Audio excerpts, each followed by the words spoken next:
Hello. இன்றைக்கி நம்ம பார்க்க போகிறது தக்காளி சாம்பார், தக்காளி குழம்புன்னு சொல்லலாம். அதுக்கு தேவையான இன்க்ரீடியன்ஸ் என்னென்ன: தக்காளி ஒரு 4 தக்காளி எடுத்துக்கோங்க. 4 தக்காளி. அப்புறம் நம்ம வதக்கிறதுக்கு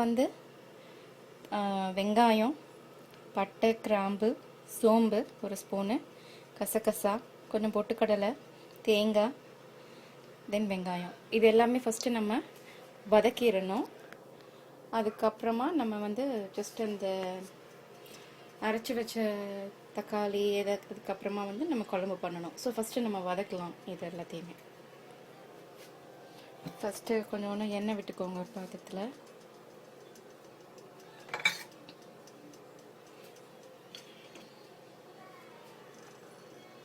எண்ணெய் கொஞ்சம் காஞ்ச பிறகுட்டு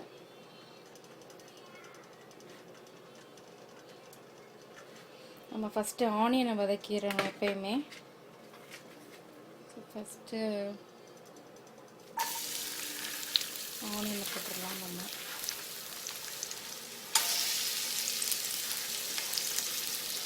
ஆனியன், பட்டை போட்டாச்சு, அதுலேயே பட்டை, கிராம்பு போட்டாச்சு.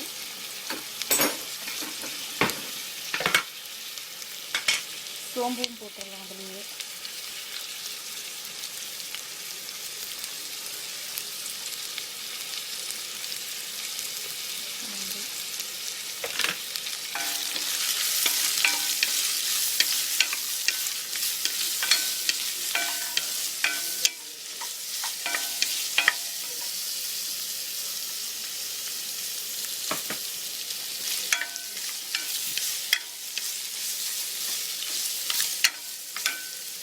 ஸோ இதிலே இப்போ ரிமைனிங் ஐட்டம்ஸும் கொஞ்சம் அப்படியே கொட்டிக்கலாம். கொஞ்சம் இந்த இருக்கிற பொட்டுக்கடலை, தேங்காய்,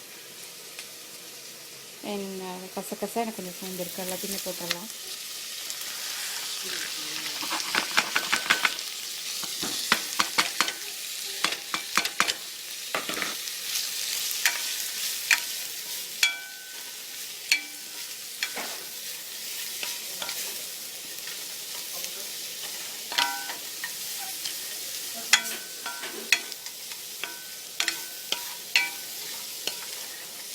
சில பேர் பூண்டு வேணும்னா அதில் ஆட் பண்ணிக்கலாம்.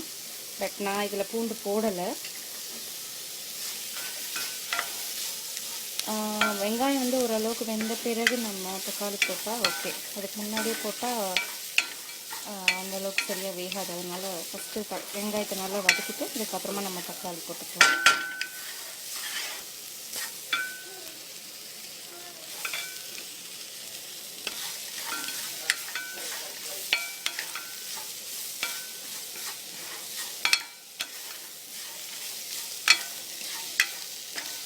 ஓகே, ஒரு நல்ல ஸ்மெல் வருது. இப்போது அந்த பச்சை வாசம் போன ஸ்மெல் வருது எனக்கு.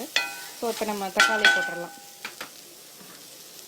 இதில் நான் ஒரு 3 தக்காளி இருக்குது. இன்னொரு தக்காளி வதக்கிறப்ப போடுறதுக்காக நான் எடுத்து வச்சுருக்கேன். இப்போதைக்கு இதை போட்டு நம்ம இது பண்ணிக்கலாம்.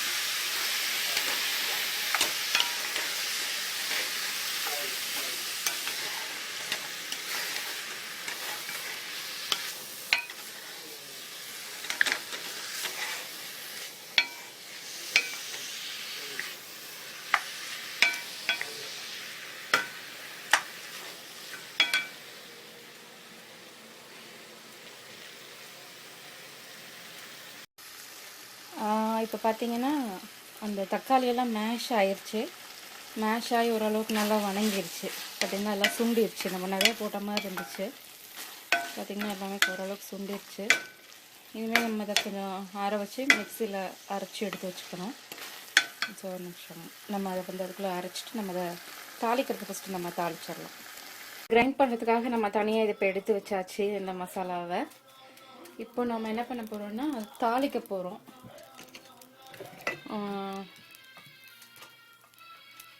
அதே பாத்திரத்தில் அப்படியே கொஞ்சம் எண்ணெய் போட்டுட்டு சின்ன வெங்காயம், பச்சை மிளகா, ஒரே தக்காளி, கருவேப்பிலை இதை மட்டும் போட்டுட்டு நம்ம இப்போ தாளிக்க போகிறோம். கொஞ்சம் கடுகு போட்டு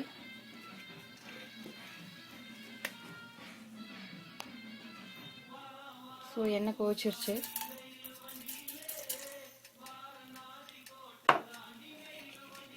கடுகு போடுறோம்.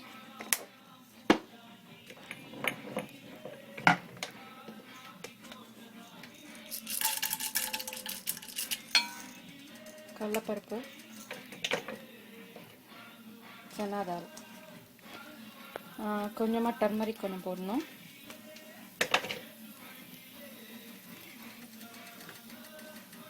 அது கொஞ்சம் கடுகு வெடித்த பிறகு நம்ம இது எல்லாத்தையும் போட்டு இப்போ ஃப்ரை பண்ண போகிறோம்.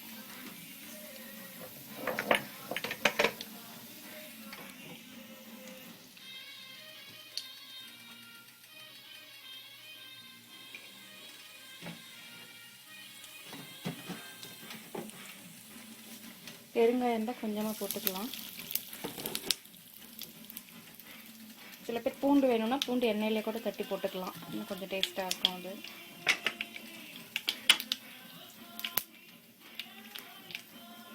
இப்போ நம்ம இங்கே இருக்கிற இன்க்ரீடியன்ஸ் எல்லாத்தையுமே இப்போ அதில் போட போகிறோம். கடுகு வெடிக்க ஆரம்பிச்சிருச்சு.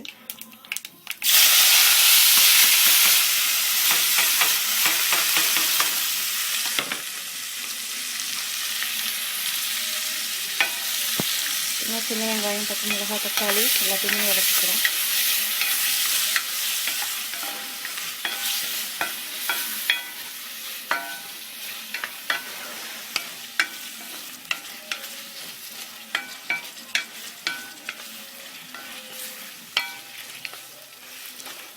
இது வதங்கிட்டு இருக்கட்டும். அதுக்குள்ளே நம்ம அதை கிரைண்ட் பண்ணிவிட்டு இப்போது இது வதங்கினோடனே அதில் போட போகிறோம். நம்ம இப்போது அரைச்சாச்சு கிரேவியை. இப்போ நம்ம அதில் ஆட் பண்ண போகிறோம்.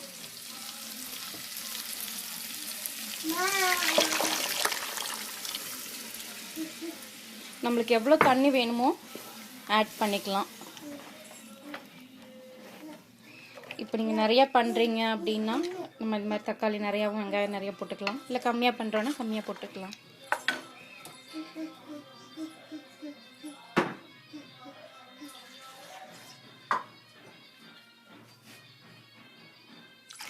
ஸோ கொஞ்சம் தண்ணியாக இருந்தால் ஓரளவுக்கு நல்லாயிருக்கும். ரொம்ப தண்ணியாக இல்லை, ஓரளவுக்கு தண்ணியாக இருந்தால் ஓகே. இப்போது கிரேவி எல்லாம் ஊற்றியாச்சு. இப்போ நம்ம சாம்பார் தூள் போட போகிறோம். நம்ம காரத்துக்கு ஏற்ற மாதிரி சாம்பார் தூள் போட்டுக்கலாம். காரம் நிறைய வேணும்னா ஒரு 3-4 ஸ்பூன் போட்டுக்கலாம். நான் வந்து ஒரு நிறைய கண்டென்ட் அப்படிங்கிறதுனால ஒரு 2.5 ஸ்பூன் போட்டுக்கிறேன். அப்புறம் கொஞ்சம் சால்ட்.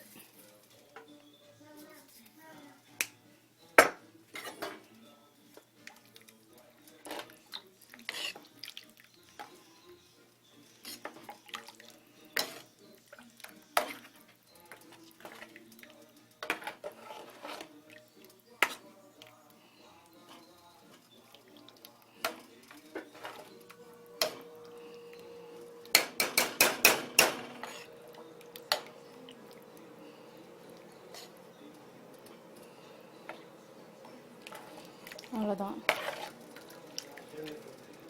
இனி நல்லா கொதிச்சு அந்த பச்சை வாசம் போன பிறகு நம்ம கொத்தமல்லி தழை தூவி இறக்கினா முடிஞ்சது. கொஞ்சம் மூடி வச்சு கொஞ்சம் குக் பண்ணோன்னா கொஞ்சம் அந்த ராஸ்மல் சீக்கிரமாக போகலாம். அவ்வளோதாங்க, சாம்பார் நல்லா கொதிச்சு வந்துருச்சு.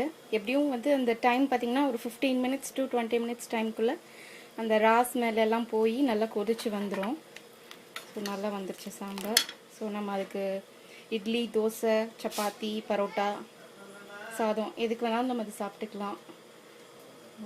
ஸோ நம்ம தோசை சுட்டு வச்சுருக்கோம், எல்லாம் ரெடியாக இருக்குது. ஓகே, நீங்கள் இந்த தக்காளி சாம்பாரையும் இந்த தோசையும் ட்ரை பண்ணி நீங்களும் சாப்பிடுங்க. பாய்.